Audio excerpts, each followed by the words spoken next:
从世间恁听候的时，了我的时，天使准备救主降生的时，伊天天挂好消息给世间人。天使对玛利亚讲话，天使对撒加利亚讲话，看，主的天使在梦中甲约瑟讲，我你惊，我伫惊撒加利亚，上帝已经听你的祈祷。我你惊，约瑟你着带玛利亚做某，我伫惊玛利亚，因为你是上帝所欢喜的。撒加利亚，你是某伊丽莎白要为你生一个囝，你要号伊名叫做约翰。看，玛利亚伊要怀胎，要生一个囝，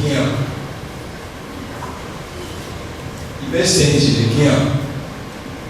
你要生一个囝，就甲伊名叫做耶稣。就甲伊号名叫做耶稣。